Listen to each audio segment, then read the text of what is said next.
नमस्कार किसान भाइयों, एक बार फिर से बहुत बहुत स्वागत है आपका हमारे यूट्यूब चैनल किसान मित्र में।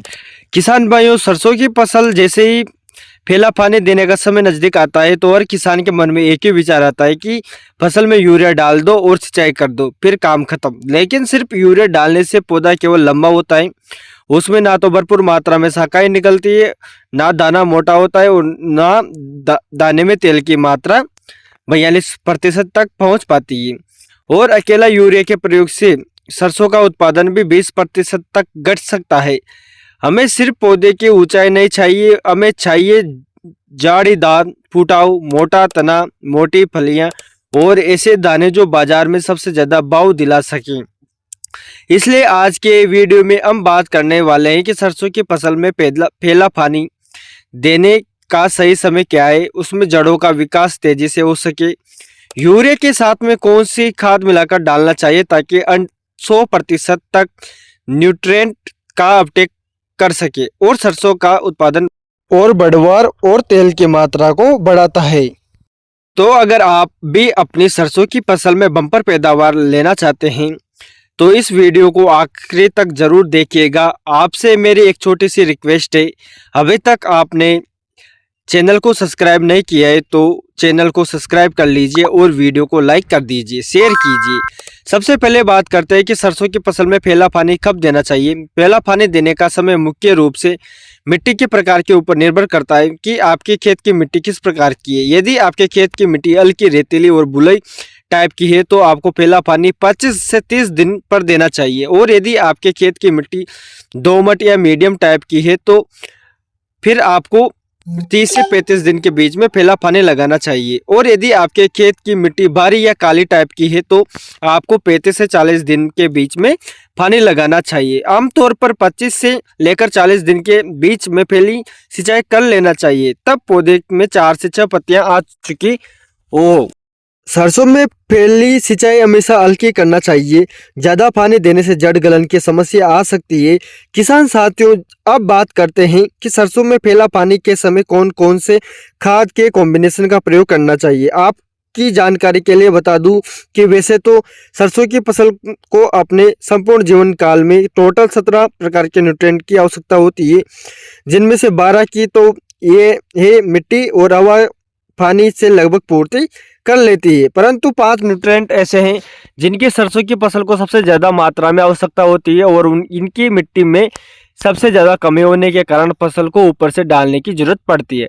इस कारण हमको खाद के रूप में ऊपर से डालने की आवश्यकता होती है। ये 5 न्यूट्रिएंट है: नाइट्रोजन, फास्फोरस, पोटास, सल्फर और जिंक। इन 5 न्यूट्रिएंट में से जिनकी पूर्ति आपने सरसों की बुआई के समय कर दी, उनको फिर से ऊपर से डालने की जरूरत नहीं है। अब इन 5 न्यूट्रिएंट की आप किन किन खादों से पूर्ति कर सकते हैं, एक एक करके बात करते हैं। अब सबसे पहले आपको पानी देते समय नाइट्रोजन की पूर्ति के लिए 30 से 40 किलो प्रति एकड़ के हिसाब से यूरिया का प्रयोग करना है। यदि बुआई के समय यूरिया कम डाला है तो आप 45 किलो प्रति एकड़ यूरिया डाल सकते हैं। इसके प्रयोग से सरसों की फसल में हरियाली आएगी, लंबाई तेजी से बढ़ेगी और फसल की वानस्पतिक वृद्धि तेज होगी। अब बात करते हैं कि यूरिया का प्रयोग कैसे करें ताकि फसल को 100% लाभ मिल सके। 99% किसान फसलों में यूरिया पानी देने से पहले डालते हैं। यूरिया पानी में अत्यधिक घुलनशील होने के कारण ये पानी के साथ में घुलकर जड़ क्षेत्र के नीचे चला जाता है और पौधे इसका उपयोग नहीं कर पाते। इस कारण आपको 60 से 70% यूरिया बेकार चला जाता है और फसल में 30 से 40% ये लाभ मिल पाता है। नुकसान रेतीली मिट्टी में और भी ज़्यादा देखने को मिलता है, और यदि आप सिंचाई के बाद में जब खेत में चलने लायक कंडीशन हो जाए, तब पर्याप्त मात्रा में नमी हो, तब यूरिया डालते हैं तो यूरिया का नुकसान 40% से 50% तक ही होता है और फसल 50 से 60% यूरिया को आसानी से ग्रहण कर पाती है। नुकसान दोनों ही विधियों में होता है, परंतु यूरिया सिंचाई के बाद में अगर आप डालते हैं तो यह एक वैज्ञानिक तरीका है और इसमें यूरिया का नुकसान कम देखने को मिलता है। मैंने आपको दोनों ही तरीके बता दिए हैं, आपकी सुविधा अनुसार आप किस भी तरीके से यूरिया का प्रयोग कर सकते हैं। नाइट्रोजन के बाद अब बात करते हैं फास्फोरस की। इसकी पूर्ति के लिए आपको सरसों बुआई के समय डीएपी, सुपर फॉस्फेट या एनपीके, इन तीनों खादों में से एक खाद का अवश्य डालना होगा। तो अब आपको फिर से यूरिया के साथ डालने की जरूरत नहीं है। इन खादों में फॉस्फोरस होता है तो मिट्टी में अति घुलनशील होता है। इस कारण डीएपी, सुपर फॉस्फेट और एनपीके के ऊपर से डालने पर ये जड़ों तक नहीं पहुंच पाते और फसल को इनका लाभ नहीं मिल पाता। इस कारण इन खादों को बुआई के समय ही डाल देना चाहिए।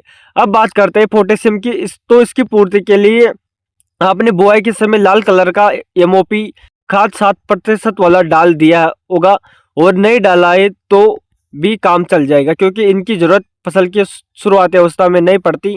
फलियां बनते समय पोटास की जरूरत पड़ती है।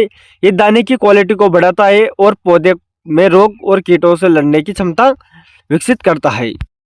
अगर जरूरत हो तो आप यूरिया के साथ 10 किलो प्रति एकड़ के हिसाब से एमओपी खाद डाल सकते हैं। अब बात कर रहे हैं सरसों के लिए सबसे महत्वपूर्ण तत्व सल्फर की। इसके बिना सरसों में सब कुछ अधूरा सा है। सल्फर के प्रयोग से ही सरसों के दानों में तेल की मात्रा बढ़ती है, जिससे बाजार भाव बढ़िया मिलता है।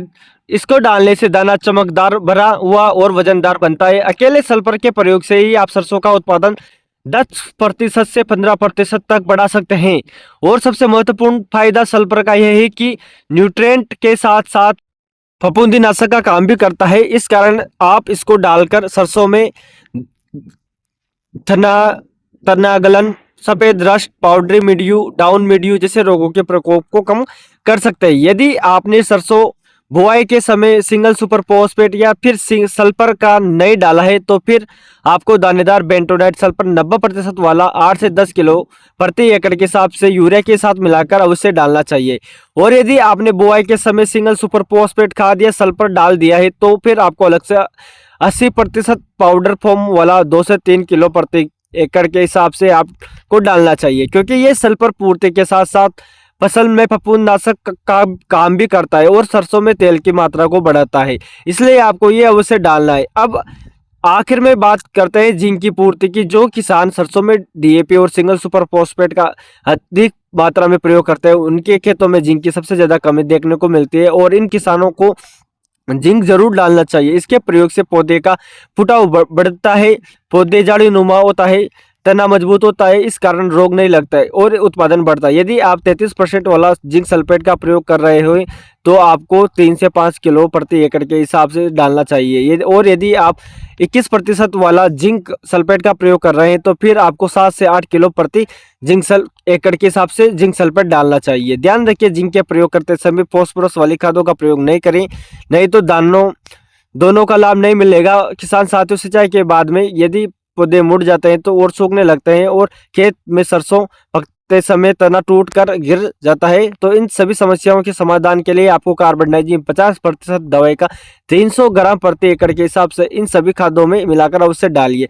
किसान साथियों, अगर आप इस वैज्ञानिक तरीके से पहले पानी के समय इन खादों का प्रयोग करते हैं तो निश्चित ही आपकी सरसों की जबरदस्त उत्पादन मिलेगा।